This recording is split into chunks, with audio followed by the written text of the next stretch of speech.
This is a lecture about electric circuits or electrical circuits.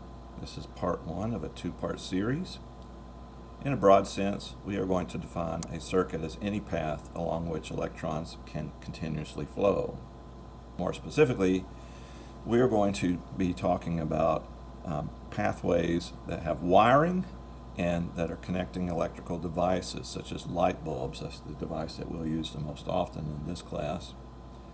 So an electric circuit would be designed to carry out a very specific function, such as lighting a light bulb or any device that uses electrical energy. There are several different ways that you can have a circuit.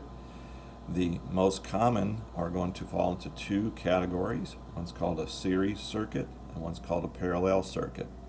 In this video, we will be talking mostly about series circuits, and then in the second part of this series, we'll talk about parallel, and we'll compare and contrast the two types. So here's a depiction of a simple electric circuit. You'll see that it has a power source, a battery in this case. It's got a switch that happens to be currently what's called closed, meaning that it's connecting the wires on either side. It's got an electrical device, in this case a light bulb. These lines represent wires, and you'll notice that the battery has a positive terminal and a negative terminal. So whatever the power source is, you'll always find that to be true. Always have a positive and a negative side.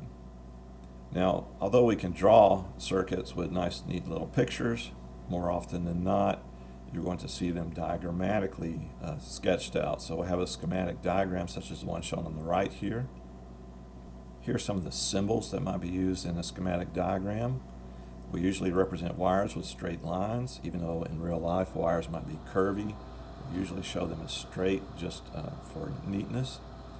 A battery might be depicted with a long line and then a short line. That represents one cell. If you have multiple cells, then you might draw multiple straight long lines and short lines. You'll notice that the longer line represents the positive terminal and the shorter line represents the negative side. Light bulbs can be depicted in several different ways. Here's the picture of a switch in the off position. If you wanted to show it as on, you would take that line and connect those two little circles. Quite often when we hook up electric circuits, we want to test the voltage and the current. We'll draw a voltmeter symbol and an ammeter symbol as a circle with the letters V or A. A little bit later on in class, we're going to learn about solar cells or photovoltaic cells, so here's a depiction of one of those.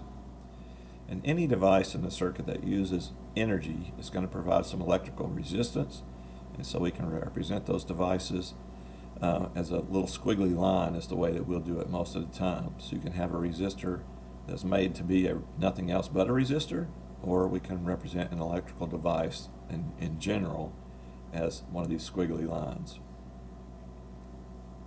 The important thing is that if you're going to draw a schematic diagram, there must be a complete path in order for the energy to flow. So that means that the device, or the light bulb in our case, has to actually be in working order. Can't have a blown bulb. The circuit has to run from a positive terminal to a negative terminal of a power source. We'll most often use batteries. And there can't be any gaps at all if you want a complete circuit, one in which the energy is actually flowing and the devices are actually working. So the switch should be shown in the closed position if you want to show the circuit in its running operation. In reality, when you hook up a circuit like this, if it's got a battery, that's a direct current source, and so there is a slight flow of electrons. Those electrons will come out of the negative side of the battery. That's why it's called the negative side. It's just the supply of electrons. And so those electrons would flow from the negative toward the positive in real life.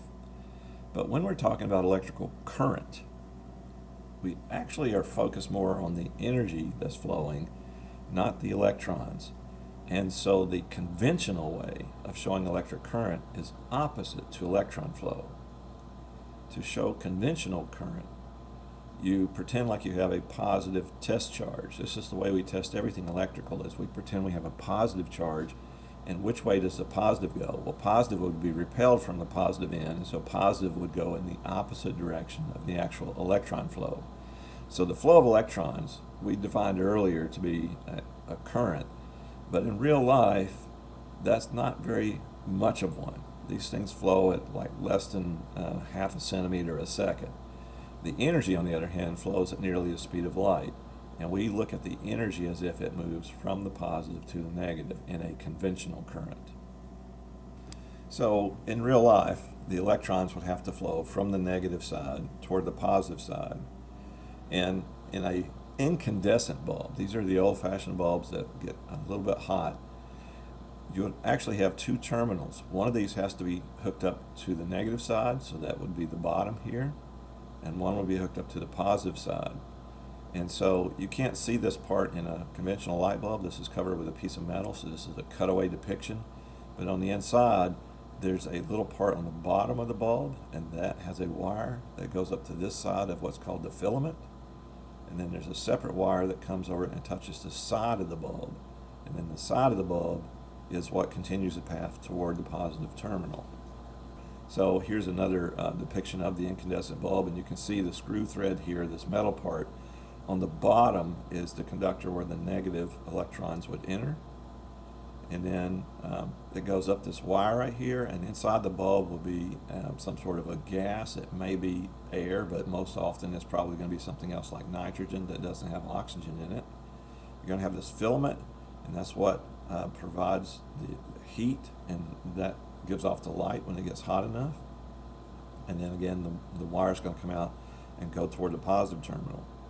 Now, in our labs, we quite often use these small little incandescent bulbs, but you can also have other types of bulbs. Like in modern day, we have these things called light emitting diodes, or LED lights, and they have a slightly different way of working, but they will have a positive terminal and a negative terminal. They'll have a certain way that they have to be oriented in order to complete the circuit.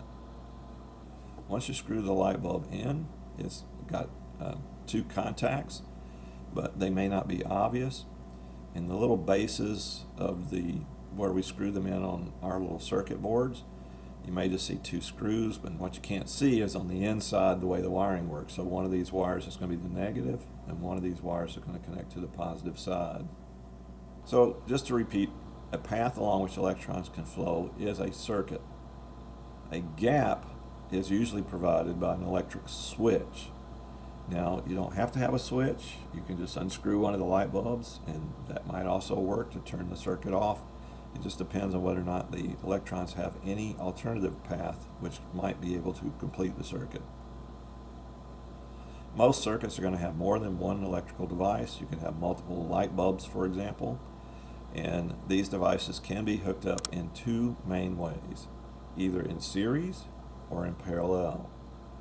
So when we say that something is connected in series, it means the devices in the circuit form a single pathway for the electrons to flow, or for the energy to go.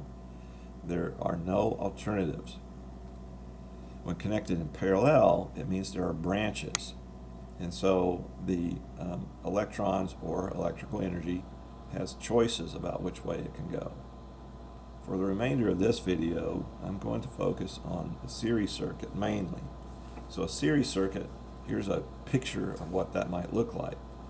The electrons would come out of the negative end, but it's showing conventional current here in this diagram. And so if we follow the conventional current, it's going to go into the light bulb number 1 and then come out, into light bulb 2 and then come out, and then into light bulb number 3 and come out.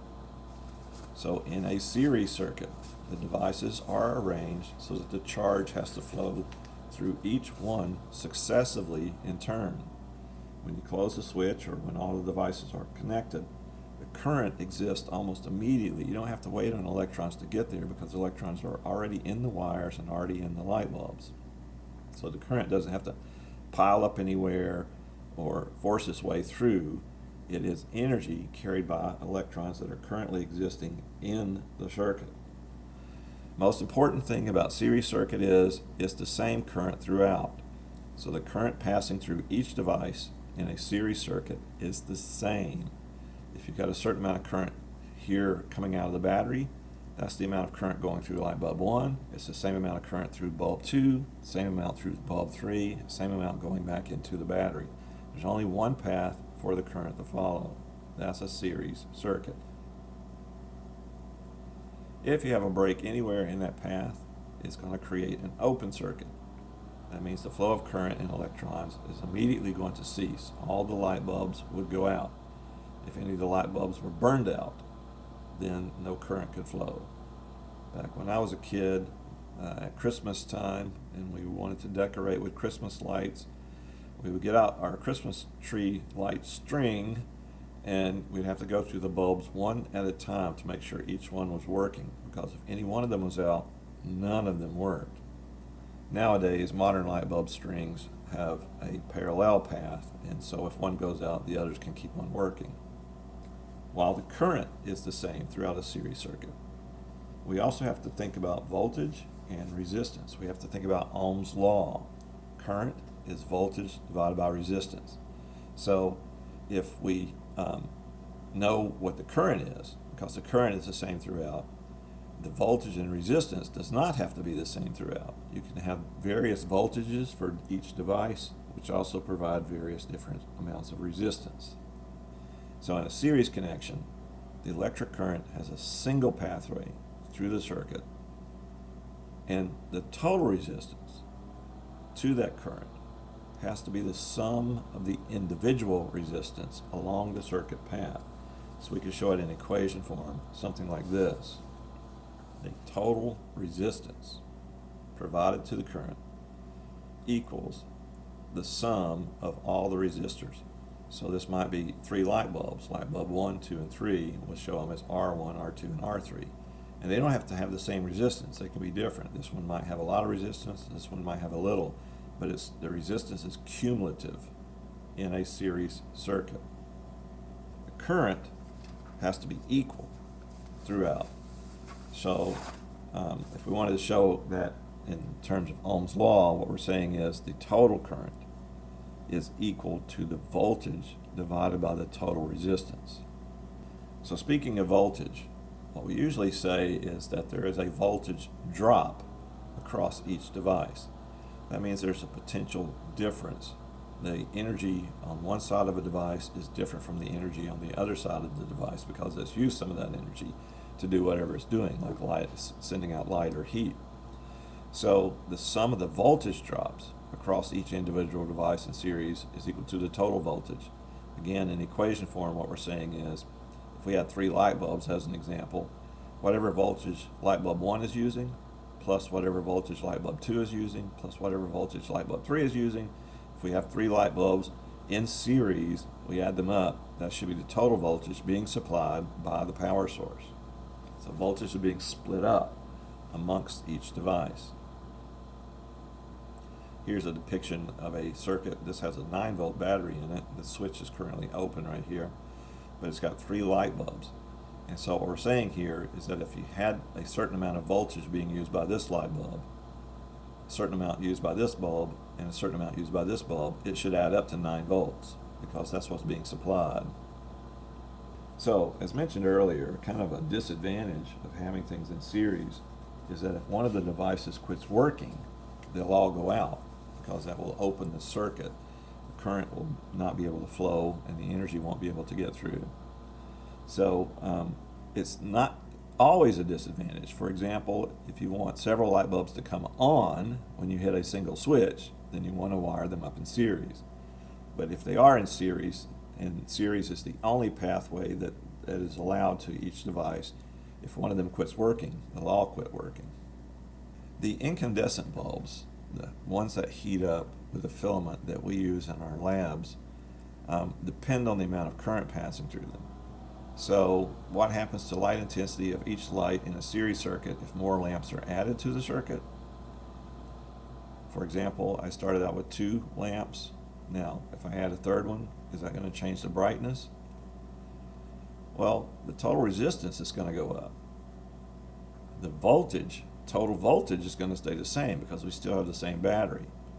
So if the voltage stays the same, but the resistance goes up and resistance is in the denominator, that means the current has to go down. So if the brightness of the bulb depends on current, each one of these bulbs will now be dimmer than if they had just, say, 2 or 1 if we only have one, it gets all the current and it's able to light it very brightly. But if the current, it's the same current through all three, but that current is very low because the resistance is now very high, then the brightness of the bulbs is going to decrease. Here's a series circuit with 3 bulbs. If the current through one of the bulbs is 1 amp, so for example 1 amp might be passing through lamp A here. What is the current passing through the other 2 bulbs? Well, the definition of a series circuit is that the same current is flowing throughout. So the same current passes through all 3 bulbs. So if lamp A has 1 amp, then lamp B has 1 amp, and lamp C has 1 amp. If a series circuit has 3 bulbs and is powered by a 9-volt battery, and the current is 1 amp, and the voltage is 2 volts in the first bulb, 4 volts in the second bulb, what is the voltage in the third bulb? Well, voltage in a series is cumulative. So if you know the total voltage is 9, and that one of these is 2 and one of these is 4, you can find the other one by just simple subtraction. So if you have a total of 9, and then you have 2 plus 4, that's 6. So 9 minus 6 would equal 3. So the third bulb must be using 3 volts. Well, the takeaways for this part of the lecture is that in a broad sense, we're defining any path along which electrons can continuously flow. We're defining that as a circuit. Circuits typically have 2 categories. They either are in series, meaning there's only one way for the electric energy to flow, or they're in parallel, meaning there's a branch, there's alternatives, and we're going to look at that in our next video. And in a series circuit, current is the same everywhere. Voltage and resistance can vary by device, and they are cumulative. So again, in our next video, we'll learn a little bit about parallel circuits, and we'll compare and contrast the two, and we'll also see what happens when you combine the two. You can have both series and parallel circuits in the same, say, classroom, where we might have multiple switches to turn on the lights. Some of them are in series, some of them are in parallel. Thank you very much.